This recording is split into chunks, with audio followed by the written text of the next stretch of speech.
Welcome to Bed Crime Stories podcast. I'm your host, T. If you like all things true crime, if you like it delivered in a peaceful, tranquil manner, if you like it clear and concise without drama, then I highly recommend you subscribe. And if you like what you hear, please smash the like button. It's a free way you can help. And now, without further ado, let's dig in.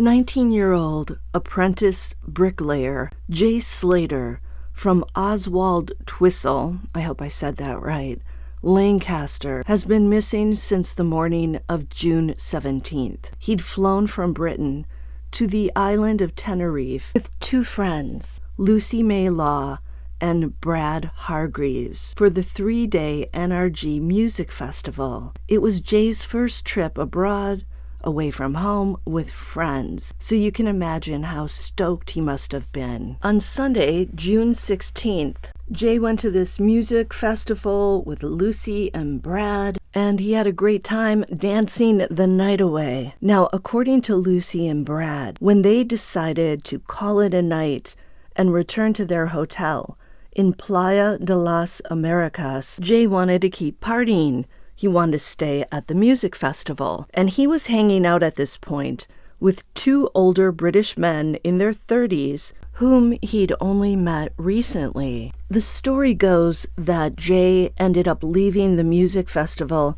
with these two older men, and he travels by car with them to a remote Airbnb in the small village of Mosca. Now, Mosca was 11 hours away by foot, whereas Jay's hotel was just a very short distance away from the bar or nightclub where the music festival was taking place. One of these two older men is 31-year-old Ayub Kasim, who also goes by the nickname Johnny Vegas. Let me just interject that it's never good when one of the players in a missing persons case is nicknamed Johnny Vegas. Red flag, red flag, red flag. And he's a convicted drug dealer who spent 9 years in prison for his crimes. Thus, it's safe to say that Kasim isn't some small-time marijuana dealer. This is a guy with deep ties to the dark underworld of drug dealing.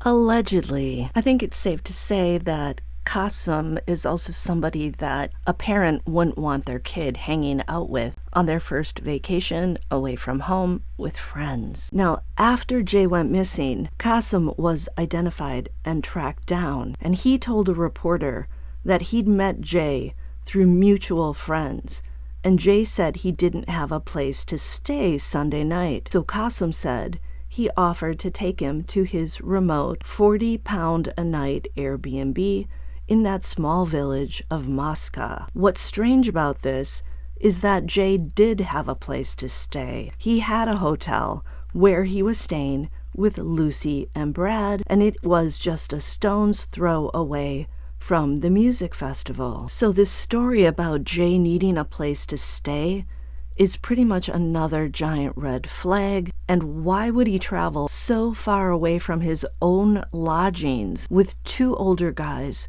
that he just met? And mind you, they left the music festival in the wee hours of the morning. So Jay had to have been tired, you'd think, unless he was zooped up on something. I'm telling you, this story is as twisty and turny as the narrow roads in Tenerife that serpentine their way around the mountainous landscape. According to this Kasim person, on the ride to the remote Airbnb, Jay, he, and a third guy played music, and they stopped once to get a can of, quote, fizzy drink.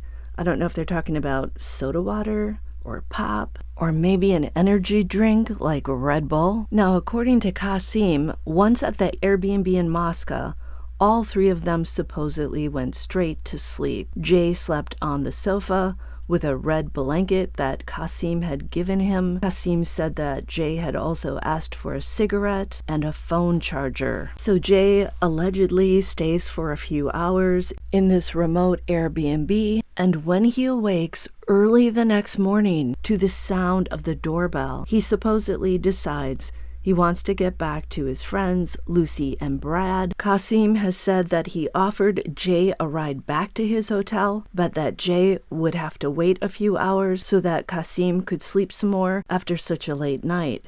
But Jay, per Kasim, refused the offer allegedly because he was hungry and he needed food pronto. Jay was also told by a neighbor in Moscow that a bus would leave from right in front of that Airbnb or nearby every 10 minutes, and it would head to Los Cristianos, which is near where Jay needed to go to get back to his hotel. But apparently Kasim told him that wasn't the case, that the bus did not come every 10 minutes. Jay then supposedly sets out on foot for an 11-hour hike back to his hotel. And note that he wasn't dressed properly for the weather, because the mornings in Tenerife are apparently very cold, even in the summer, and the days are really hot. And Jay was just wearing shorts and a t-shirt. Jay also did not have enough water with him, apparently, for such an arduous hike, nor did he have a fully charged phone. The 11-hour hike would require Jay to follow those twisty, narrow roads up and down and around the landscape. An inhospitable landscape, by the way, rife with sharp cacti. I heard someone say that to get through all that brush and all those cacti, you would need a machete.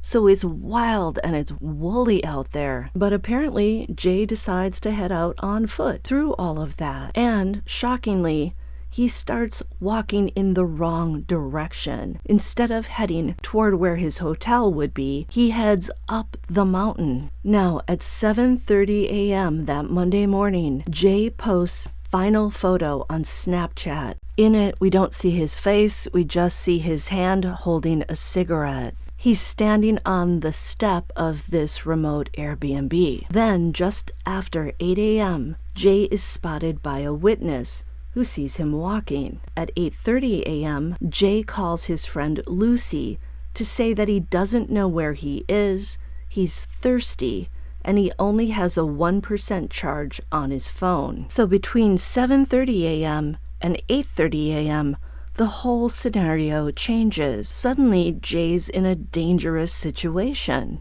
Oh, and I forgot to add that he also told Lucy that he'd been bitten or cut by a cactus. Jay's friend Brad also spoke to him, and he said Jay was sort of laughing when he heard him kind of slide on the gravel. And Jay said that he had to hang up because another call was coming and that he'd call him back. But he never did. By the way, had Jay turned in the right direction toward the hotel, he would have found himself at a cafe. It sounds like Jay decided to take a shortcut. So instead of walking along the road, he maybe thought that if he cut through the landscape where all that thick brush and cacti were, that he could arrive back to the hotel sooner. This shortcut theory is based on where Jay's phone last pinged. So either Jay was in that location in the middle of all that brush where the phone pinged, or someone ditched his phone there to mislead the authorities. Some people are theorizing that Jay, making bad decision after bad decision, i.e. setting off unprepared for an 11-hour hike in a foreign landscape with an uncharged cell phone, no water, etc., is perhaps down to him needing to get away from that remote Airbnb and from those two older men. How else can you explain Jay's poor decision-making? Or was he perhaps drunk or high from all the partying Sunday night? It's all so mysterious and perplexing. Upping the sus factor of this whole story are 1. Kasim refusing to share the identity of the other guy who was with him and Jay that night, and 2, a pricey Rolex watch that Jay had bragged about stealing. I believe he did this on Snapchat. It is upsetting to hear that Jay allegedly stole this watch and that he was staying at an Airbnb with a guy who spent 9 years in prison for being the ringleader of a London-based gang dealing in illicit substances. Jay also participated years earlier in a violent attack on a young man in Britain. Apparently, a machete was used in that attack, and it left the young man very seriously injured. So Jay's not this innocent rube of a guy who hasn't dabbled in dark things. I mean, beating up somebody with a machete is pretty bad. Of course, that doesn't mean that he deserves whatever happened to lead him to be missing right now. I'm not trying to victim shame him. I'm just trying to spell out the whole picture. Now, a former Metropolitan Police officer with a television show, Mark Williams Thomas, who traveled to Tenerife to cover the story, has said that he learned Jay had been anxious and scared when he left the remote Airbnb on foot. If that's true, why was Jay anxious? Could it be that he was afraid of Qasim and his friend at this point? If so, what would have led to Jay's anxiety and fear? It's easy to see why Jay's father, Warren Slater, is saying that things don't smell right here with this story. I would agree with him.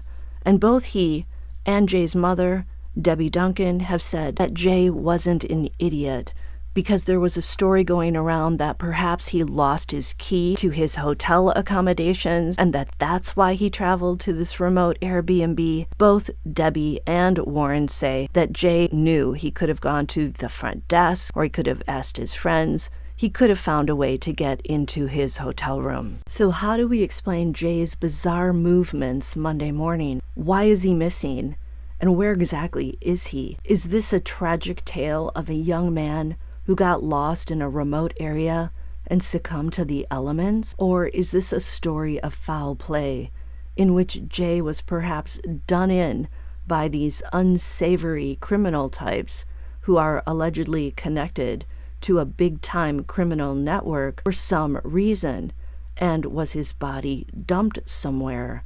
Or could Jay be alive somewhere in Tenerife, and is he being held captive for some reason? According to a recent article in the Sun newspaper, Spanish police in Tenerife are set to pursue new leads, and one of them revolves around a theory that Jay could be in a different part of Tenerife, far away from where people are searching, which is around Rural de Teño Park. I probably botched that. The mountainous region near where Jay's phone last pinged, and that Jay could still be alive in this other area. The police are also looking in the town of Santiago del Teide, she says with the intonation of a question, because she's unsure of the pronunciation.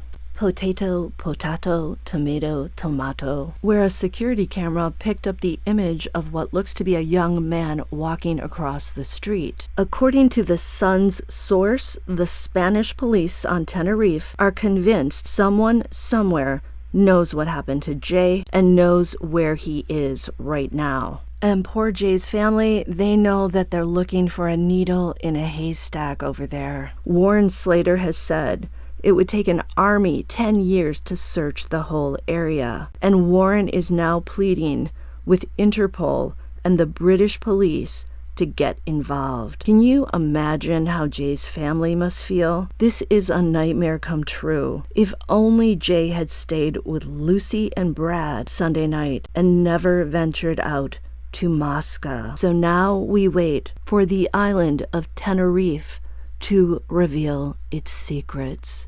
Until the next time on Bed Crime Stories. Now please, if you enjoyed this, smash that like button. It really helps. Love you guys.